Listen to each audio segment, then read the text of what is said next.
On a shopping स्प्री, या फिर आप एक गाड़ी खरीदने गए हैं, ज्वेलरी शॉपिंग पे गए हैं, बहुत सारे ऐसे हिडन एजेंडास होते हैं। And that's the reason I am a very ardent follower. Ladies and gentlemen, please put your hands together for Mr. Anand Lada. एक बार जोरदार तालियां बजाएं। YouTube channel subscribers 18.8 lakh. Everybody put your hands together. जोरदार तालियां।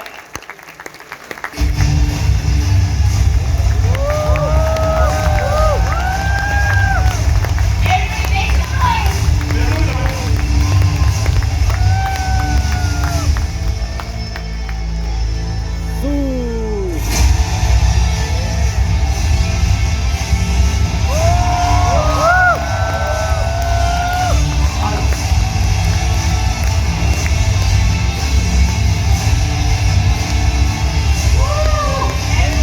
some noise.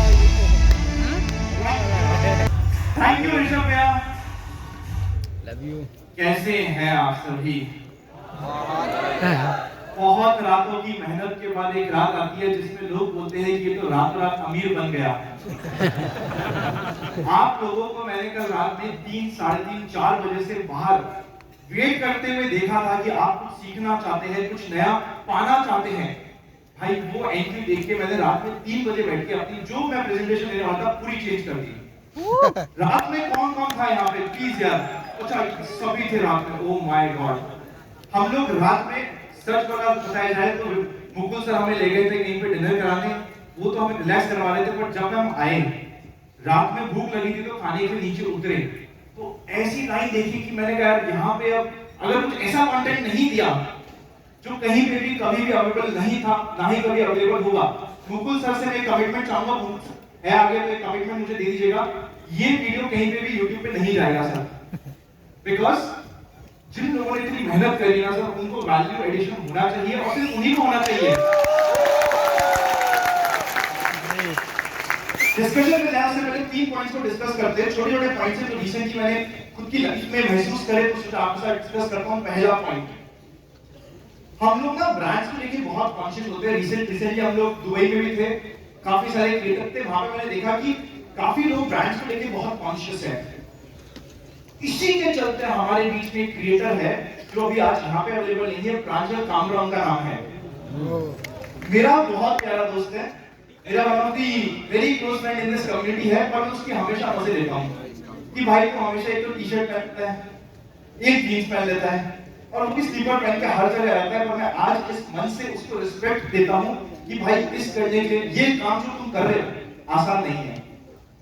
उसका simple सा कहना है कि यार ये जो इजी टू कैरी है, मेरे एक बैग में 3 टी-शर्ट रहती है और मेरा 3 दिन का काम चल जाता है। तो मेरा सिंपल सा पॉइंट यहाँ पे ये है कि ब्रांड आपको खुद को बनना है। मैं कह नहीं रहा कि आप ब्रांड यूज मत करो, जिस दिन उस ब्रांड की वैल्यू आपके लिए 0 हो जाए कि भाई मैंने 30,000 का बेल्ट पहन भी दिया तो मुझे कुछ फर्क नहीं पड़ रहा, उस दिन अगर आप उस ब्रांड को यूज कर रहे हो तो बहुत अच्छी बात है। पर अगर आप ब्रांड को यूज कर रहे हो जस्ट बिकॉज आप अपने कलीग्स को या अपनी स्पेशल वन को इंप्रेस करना चाहते हो तो शायद आप गलत ट्रैक पे हो। यही चाहता हूं मैं सेकंड पॉइंट पे। मेरी एजुकेशन की कई बार बात होती है कि यार आपने सीएफए सीएससीएफपी कर रखा है, एलएलबी कर रखा है, एजुकेशन कर रखी है, ये हुई कैसे है? ये कहानी मैंने अभी तक किसी को नहीं बताई। भाई ये यहाँ पे वीडियो दे रहे हो, डालना मत, बस मम्मी कसम खा दो तुम लोग डालोगे नहीं। मैं ऐसी सी बातें अभी आज करने के मूड में हूँ। अब मैं आपको एक्चुअल कहानी बताता हूँ कि ये एजुकेशन हुई कैसे। मैं एक छोटे से गांव कोटा से आया हुआ बच्चा गया मुंबई पढ़ने के लिए। जब मुंबई पढ़ने के लिए गए मुझे रियलाइज हुआ कि यार यहाँ पे तो बहुत अच्छा माहौल है, तो हम भी उस माहौल में ढलने लगे। सो पर मेरी गर्लफ्रेंड भी बन गई। मेरे लिए वो गर्लफ्रेंड थी, उसके लिए मैं टाइम पास था, ये मुझे पता बहुत लेट चला। मई में एग्जाम होता है सीए फाइनल का, गाइस मई में एग्जाम होता है सीए फाइनल का। जनवरी में मैं गोवा में पार्टी कर रहा हूँ बिकॉज सो कॉल्ड गर्लफ्रेंड को चाहिए था कि चलो पार्टी करते हैं। मैंने कहा करो। फिर में मेरा ब्रेकअप हो जाता है क्योंकि मैं मुंबई छोड़ के 3 महीने पढ़ने के लिए कोटा जाता हूँ। मैंने कहा मेरे लिए रिलेशनशिप था, उसके लिए कुछ और था, तो मैं कोई बात नहीं, रोते सब है। लड़के ज्यादा रोते हैं, जो समझते हैं कि लड़के नहीं रोते वो झूठ बोलते हैं, लड़के ज्यादा रोते हैं और बहुत परेशान होते हैं जब आपको पता है कि आप एक रूम में बैठ के पढ़ रहे हैं और कई मजे कर रही है तो बहुत रोना आता है। मेरे दोस्तों ने उस समय कहा, मेरे कुछ अच्छे दोस्तों ने, यहाँ पे सारे दिल चले लोग तालियां बजा रहे हैं मुझे सब। मेरे दोस्तों ने मुझे कहा, आनंद तेरी आईपीसीसी में रैंक थी, तू अगर फेल हो गया ना 5 साल बाद तेरे को याद ही नहीं रहेगा कि कोई एक बंदी भी थी तुम्हारी लाइफ में, और तू अगर फेल हो गया तो तेरे को लाइफ में रिग्रेट रहेगा कि क्या हुआ। और बहुत सुनाया, बहुत दिन रातों में मुझे बहुत ज्यादा काउंसिल किया, तो वहां पे मेरे को रियलाइज हुआ कि चल छोड़ दे, एक बार सीए पास करते हैं। सीए पास हो गया, क्योंकि वो कहते हैं ना इंतकाम चुरा के इंतकाम कर देगी। सीए पास हो गया, और वहां पे जैसे ही पास होने बड़ी इंटरेस्टिंग चीज हुई। सर ये वीडियो में जाना चाहिए, बता रहा हूं आप लोगों को, वीडियो नहीं जाना चाहिए। जब शॉर्ट स्टार्ट हो गई, सर क्यों मेरे को पीछे पड़े हो सर, चल फिर हाँ ये क्या दिल जीत गया भाई। फिर रिजल्ट आता है सीए फाइनल का, मेरा सीए फाइनल क्लियर होता है और रैंक आ जाती है। अभी तो मना नहीं है पिक्चर में, रुको सही, रैंक आ जाती है। जो सो कॉल्ड मेरी गर्लफ्रेंड, उसका फोन आता है, बिकॉज़ उसके ग्रुप में किसी कोई पास भी नहीं होता। उसके ग्रुप वाले सब शॉक्ड है, उसके ग्रुप वाले सब शॉक्ड है कि अरे आनंद इतना पढ़ने वाला था क्या, हमें तो लगा वो रोमियो टाइप आदमी था। उस समय मुझे एक चीज रियलाइज होती है कि ना रिलेशनशिप की हम जिस एज में होते हैं उस समय हमारे रिलेशनशिप बहुत इंपॉर्टेंट होती है, बट उससे ज्यादा इंपॉर्टेंट होती है कि अगर आप अपनी लाइफ में फोकस रहेंगे, कुछ काम करोगे ना, तो जो आप रिलेशनशिप चाह रहे हो, जो आप ड्रीम लाइफ चाह रहे हो, उसको आपके पास मिलती है, बट वो समय आने पे मिलती है। उस समय जब उसका फोन आया और वो इतनी इंप्रेस्ड थी एंड काफी बातें कर रही थी, उस समय मेरे को रियलाइज हुआ कि यार अब तो वापस तो नहीं जाना, पर जिसकी वजह से ये मिला है, जो ये एजुकेशन, अब एजुकेशन को और बढ़ाना है, उस कारण से ये बाकी सारी डिग्रियां वहां पे ऐड होती गई थी, और कारण नहीं है। तो मैं आज तो खैर उसको थैंक यू कहता हूं कि भाई तूने ऐसा किया मेरे साथ। तो यहाँ पे काफी सारे स्टूडेंट्स मुझे देख रहे थे, तो उनके लिए मैंने शेयर किया कंप्लीट मेरी स्टोरी की रिलेशनशिप्स आपके लिए इंपॉर्टेंट है, और रिलेशनशिप से ज्यादा इंपॉर्टेंट है आपका खुद का करियर। जिस दिन आप सक्सेसफुल होंगे, जिनको आपका सपना है, वो आप उससे बेटर बंदी शायद आपके बाजू में खड़ी होगी। क्यों नहीं? टॉपिक में जाए उससे पहले लास्ट बड़ा इंपॉर्टेंट पॉइंट, बहुत कम लोग होंगे जिस समय आप कुछ भी नहीं होंगे आपकी काबिलियत को जानेंगे, उनकी रिस्पेक्ट करना। मैं खुद कह रहा हूं कि मैं आज के दिन यहाँ पे खड़ा हूँ, यहाँ पे डिस्कशन कर रहा हूँ, लोग चाह रहे हैं, आप लोग यहाँ पे सुनने आए हैं, ये होता है चमत्कार, और चमत्कार को होता है नमस्कार, और चमत्कार होता है किसी की ब्लेसिंग्स की वजह से। तो उस ब्लेसिंग को हमेशा ध्यान रखना, जिस दिन आप कुछ बड़ा कर जाओ उस दिन ध्यान रखना कि किसी ना किसी की दुआ थी, चाहे आपके माता पिता हो, चाहे आपके दादा दादी हो, चाहे आपके बहुत फेलो फ्रेंड्स हो, उनकी रिस्पेक्ट करना। मैं मेरी बात बताऊं तो मेरे को सिर्फ 2 लोगों ने मेरे को पहचाना था जिस समय मैं कुछ भी नहीं था। मेरी जब शादी हुई थी, अरेंज मैरिज सेटअप था, क्योंकि लव वाली तो सारी भाग गई थी। जब शादी हुई थी मेरी अरेंज मैरिज थी, मुझे देखने आए थे लड़की वाले, उस समय वो आए थे एक मर्सिडीज लेके, एक ऑडी लेके और एक फॉर्च्यूनर लेके, तीनों गाड़ियां साथ में लेके मुझे देखने आए थे, और मेरे पास एक बहुत नॉर्मल सी कार थी। मुझे जो देखने आए थे वो गोदरेज के सीईओ आए थे, एमस्ट्रेड के ओनर आए थे, और मैं उस समय कुछ भी नहीं था। उस समय मेरे फादर ने, जब मेरी वाइफ का, जो आज मेरी वाइफ का और मेरे फादर इन लॉ आज नहीं रहे, बट वो एक मेरे फादर इन लॉ एक, देखिए ऑब्वियसली मेरे पापा तो ऑब्वियसली क्लिक करेंगे मुझ पे, पर सेकंड जिसने बहुत ज्यादा क्लिक किया था मेरे फादर इन लॉ थे। उन्होंने कहा मुझे नहीं पता कि इसके पास आज क्या है क्या नहीं है, मेरे पास आज कितना पैसा है कितना नहीं है, पर मैं खुद एक सेटलमेंट आदमी हूं, जीरो से स्टार्ट किया है, मुझे ये पता है कि लाइफ में ये 24 कैरेट गोल्ड है, कुछ ना कुछ तो जोरदार करेगा।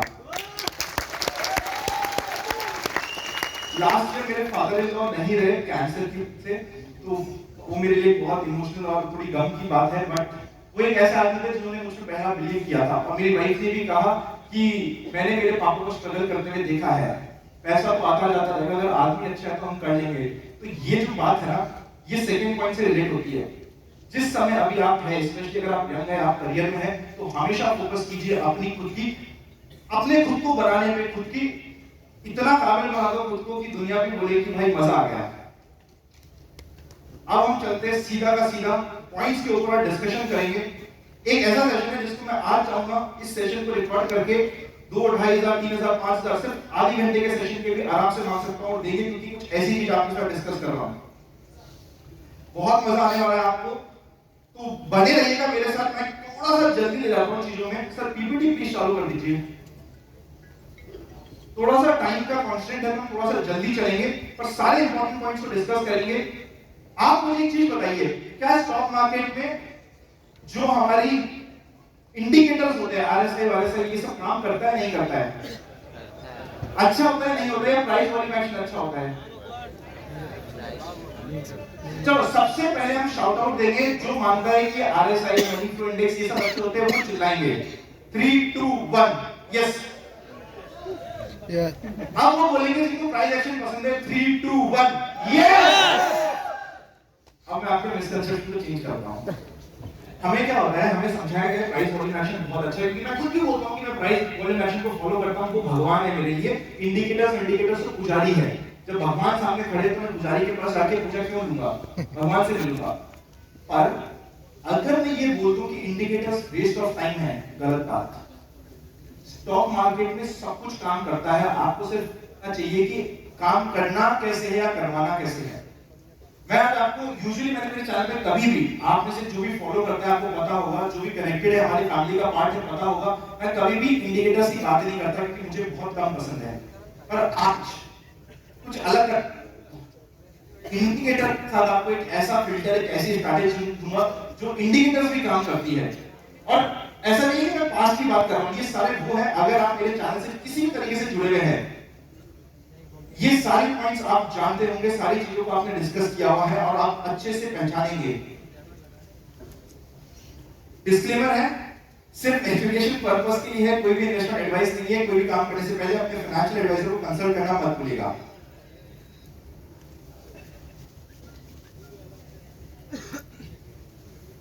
सर इसमें ना वॉलेटिलिटी आ रही है थोड़ी, ना कुछ लॉगिन करने की वॉलेटिलिटी दे रहा है सर, ये नेक्स्ट टाइप नहीं हो रही क्या? आजकल मार्केट भी वॉलेटाइल थोड़ा ज्यादा हो गया, तो यहाँ पे भी चलिए डाटा अमेजिंग। ये आ गए हम स्लाइड पे। ये मैं इंडिकेटर आपको देने वाला हूं जिसमें हमें कुछ बेसिक पॉइंट्स जानने पड़ेंगे कि आरएसआई क्या होता है, मनी फ्लो क्या होता है, स्टॉक स्टॉकिस्टिक क्या होता है, विलियम परसेंटेज आर क्या होता है। पर सबसे पहले जानना पड़ेगा कि ये इंडिकेटर सिर्फ और सिर्फ काम करेगा आपके लिए जिस समय general market trend up trend में है। किसको पता है अप ट्रेंड, न्यूट्रल और डाउन ट्रेंड क्या होता है और कैसे निकलता है? नहीं पता, मुझे लग रहा था काफी लोग नहीं देखा जनरल मार्केट ट्रेंड की सीरीज। चलो तो जल्दी से कवर करते हैं। जब भी हम कभी भी मार्केट में काम कर रहे हैं, हमें सबसे पहले ये पता होना चाहिए कि जनरल मार्केट ट्रेंड चल क्या रहा है। अब इसको पता करने के डिफरेंट तरीके हैं। पहला तरीका, मुझे लगता है रात में मेरे सपने में बाबा जी आए थे, वो बता के गए कि अब मार्केट बढ़ने वाला है। मेरी पर्सनल ओपिनियन, क्या आप अपना हार्ड अर्न मनी किसी की ओपिनियन पे लगाने के लिए रेडी है? हमारा पैसा बहुत कीमती है, हम किसी की भी ओपिनियन पे अपना पैसा नहीं लगाएंगे। हमें कोई ना कोई प्रोसेस चाहिए जिसके पीछे हम अपनी पैसे को लगाने के लिए रेडी होंगे। तो वही प्रोसेस